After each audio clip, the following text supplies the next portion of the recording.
Bien, nous allons commencer cette session de l'après-midi sur la manière dont les finances locales, peut-être le thème général du colloque, peuvent contribuer à éclairer les mutations contemporaines de l'État. Et nous allons voir aujourd'hui dans quelle mesure les finances locales sont ou ne sont pas un outil pour répondre aux problèmes des transformations de l'État.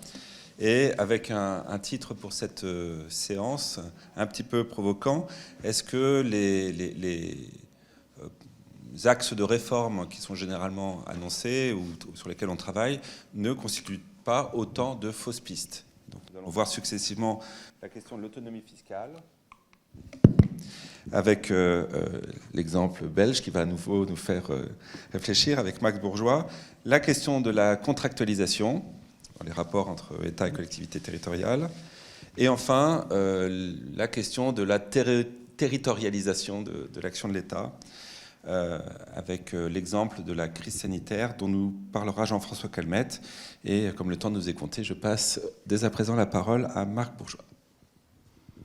Merci Emmanuel. Et donc tout d'abord, tous mes remerciements aux organisateurs qui nous font l'honneur, à nous petits Belges, fascinants par nos expériences créatives, de venir vous exposer nos trouvailles.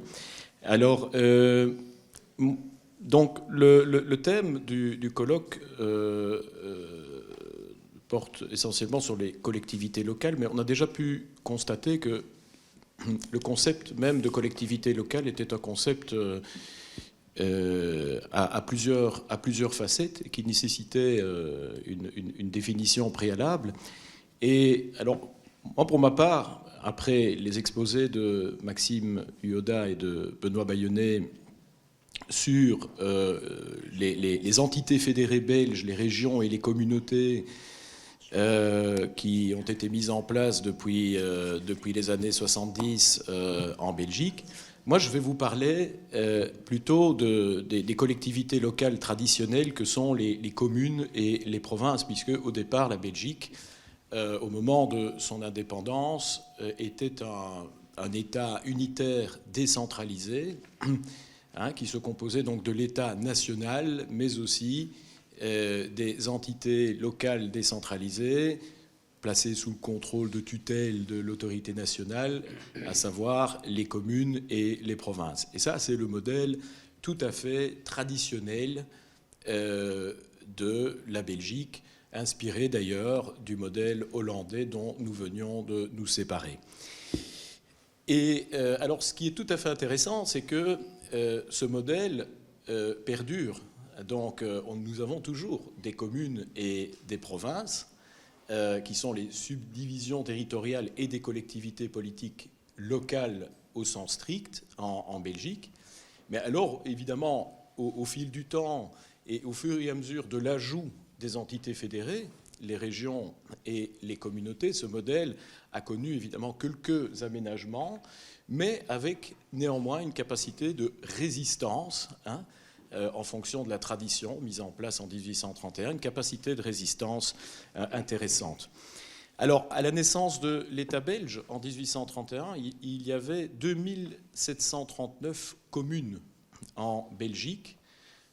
Entre-temps, et c'est la situation aujourd'hui, le nombre de communes a été réduit à 581. Donc il y a 580 communes en Belgique, 300 du côté flamand, 262 du côté wallon et 19 communes au centre du pays qui forment toutes ensemble ce que l'on appelle la région de Bruxelles-Capitale. Alors, la principale étape de la réduction du nombre de communes, elle est survenue à la fin des années 70, des années 70, à l'occasion d'une grosse opération qui était l'opération de fusion des communes. À ce moment-là, on est passé de 2359 communes à 596 communes. Donc, c'était vraiment un mouvement de réduction du nombre de communes assez radical. Et la motivation principale de cette fusion des communes à l'époque était une motivation budgétaire, une motivation financière. Alors aujourd'hui, depuis lors, les choses n'ont pas beaucoup bougé, si ce n'est que, et je vais vous le rappeler dans un instant, les régions qui sont devenues les principales responsables vis-à-vis des pouvoirs locaux, c'est elles qui légifèrent en matière de pouvoirs locaux, c'est elles qui contrôlent les collectivités locales. Les régions ont mis en place ou sont en train de mettre en place des dispositifs qui permettent de réactiver le mouvement de fusion des communes et d'essayer de faire passer ce nombre de 581 à un nombre inférieur. Alors, le mouvement est très lent. La Flandre l'a déjà enclenché. On a déjà quelques communes en Flandre, et ça fait la une des journaux parce que les communes qui fusionnent, quelques communes qui ont fusionné, mais elles doivent trouver un nouveau nom, issu des deux noms initiaux des communes.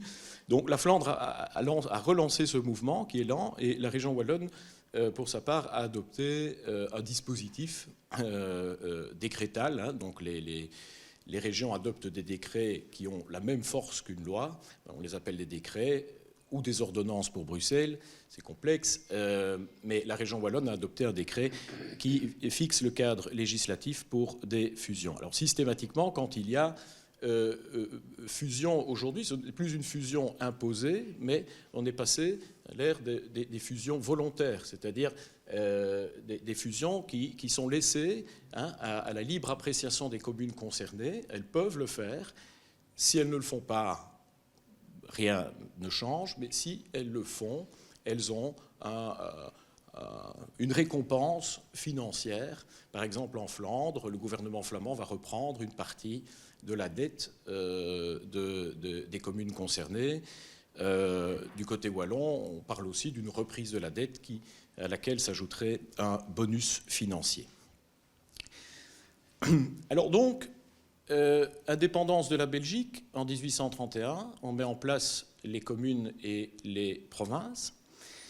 Et d'emblée, on a considéré, les pères fondateurs de la Constitution ont considéré que la démocratie qui était organisée au niveau local était suffisamment légitime que pour fonder un pouvoir fiscal général et complet. Donc d'emblée, on a estimé que les élus au niveau local, qui composent ce que l'on appelle le conseil communal ou le conseil provincial, pouvaient établir de manière autonome leurs propres impôts, leurs propres taxes. Impôts et taxes, c'est tout à fait similaire, il n'y a pas de différence conceptuelle en droit belge. Les taxes sont des impôts, les impôts sont toutes des taxes. Donc c'est deux mots pour couvrir le même concept.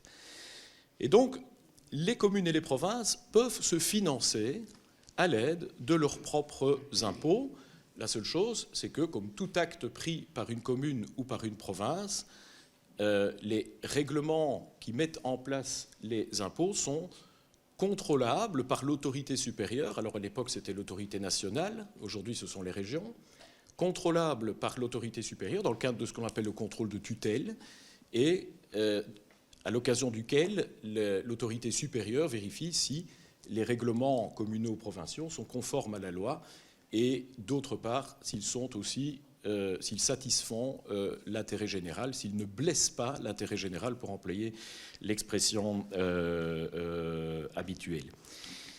Donc, le financement des collectivités locales, au sens strict, en Belgique, s'est construit à partir d'impôts ou taxes locaux, mais auxquels sont venus s'adjoindre des dotations, subventions, générales ou spéciales, accordées par les autorités supérieures.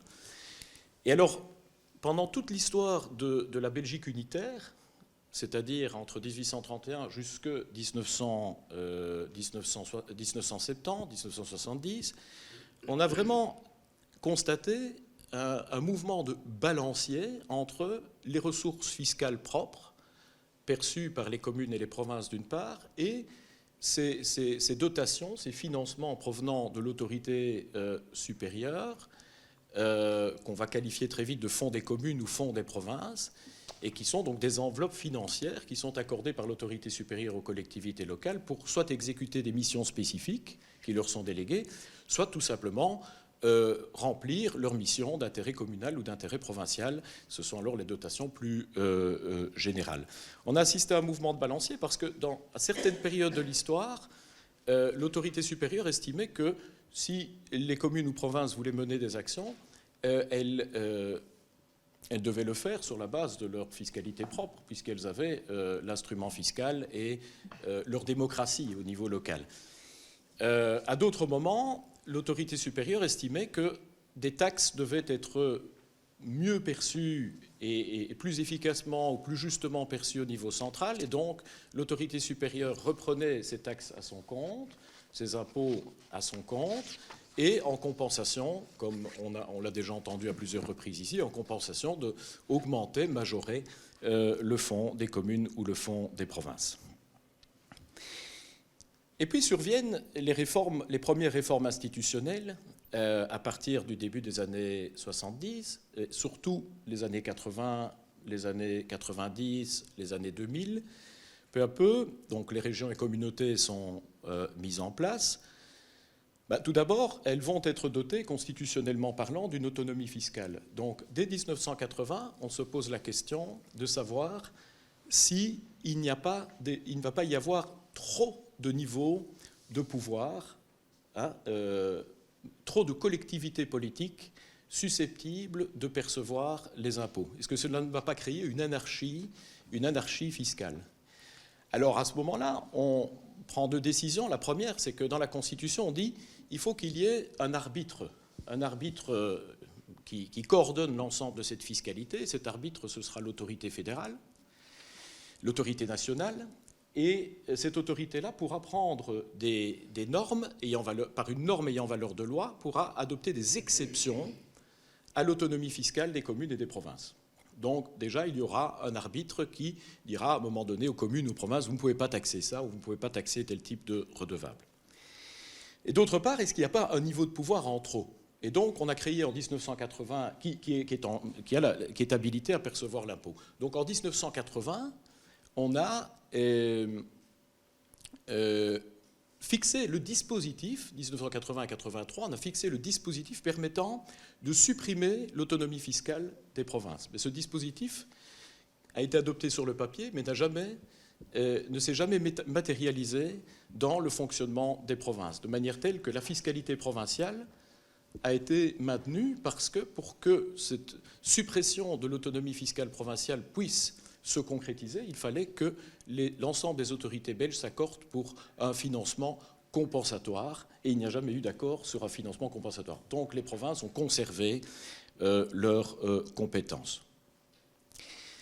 Alors, qu'advient-il ensuite? Les régions reçoivent la compétence en matière de contrôle de tutelle. C'est elles qui vont contrôler les pouvoirs locaux. Et puis alors un peu plus tard, elles vont recevoir toutes les prérogatives sur l'organisation, le fonctionnement, mais aussi le financement des communes et des provinces. Et donc, le financement général, la dotation, le fonds des communes, le fonds des provinces, désormais, ce sont les régions qui sont... Donc, d'une certaine manière, l'autorité nationale, qui est maintenant l'autorité fédérale, n'a plus rien à dire vis-à-vis des pouvoirs locaux, si ce n'est qu'elle peut encore confier aux communes ou aux provinces des missions déléguées. Mais alors, il faut prévoir un financement spécifique, mais sinon, pour le surplus, l'autorité fédérale n'a plus rien à voir avec le financement et le fonctionnement même des pouvoirs locaux. Si ce n'est que c'est toujours l'autorité fédérale qui reste l'arbitre ultime entre toutes les collectivités politiques quant à savoir qui peut taxer et qui ne peut pas taxer. Et donc, par une loi ordinaire, l'autorité fédérale peut introduire des exceptions à l'autonomie fiscale communale ou provinciale. Et il l'a fait. Mais va-t-il encore continuer à le faire? Ça ne l'intéresse pas beaucoup, puisque, en plus, les communes et les provinces sont organisées de manière très différente d'une région à l'autre, donc ça crée un biais. Et ce sont les régions, en plus, qui sont responsables pour tout ce qui a trait au financement des pouvoirs locaux. Et quand les régions s'occupent du financement, elles peuvent donner de l'argent, mais elles ne peuvent pas prévoir d'exception à l'autonomie fiscale par voie légale, par voie décrétale, elles ne peuvent pas prévoir des exceptions à l'autonomie fiscale des communes et des provinces, du moins en principe. Et donc, ça crée un biais et un problème institutionnel. Alors, nous sommes créatifs, donc nous avons essayé de trouver un moyen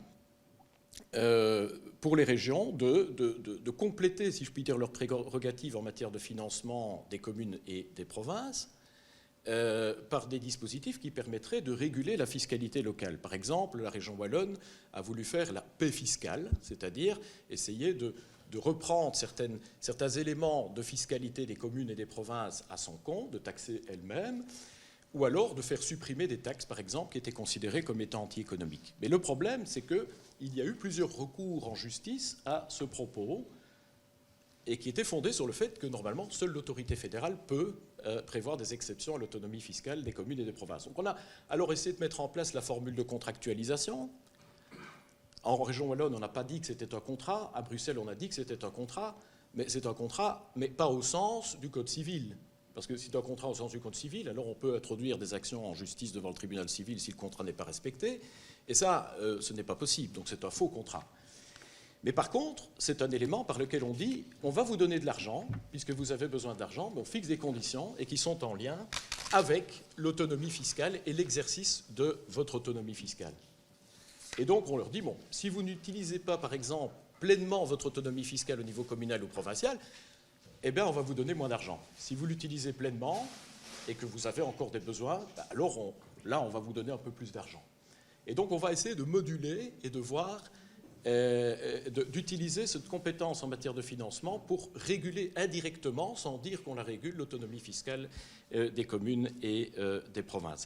Et l'autre manière pour les régions d'intervenir, c'est d'utiliser leur pouvoir de tutelle, c'est-à-dire le contrôle du respect de la légalité, de l'intérêt général, par l'autorité exécutive, et pas par le législateur, par l'autorité exécutive.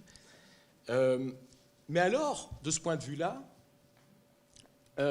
il y a eu beaucoup de recours parce qu'on leur a dit que par le biais de la tutelle, ils ne pouvaient pas faire donc indirectement ce qu'ils ne pouvaient pas faire directement, c'est-à-dire interdire aux communes ou aux provinces de taxer de manière générale.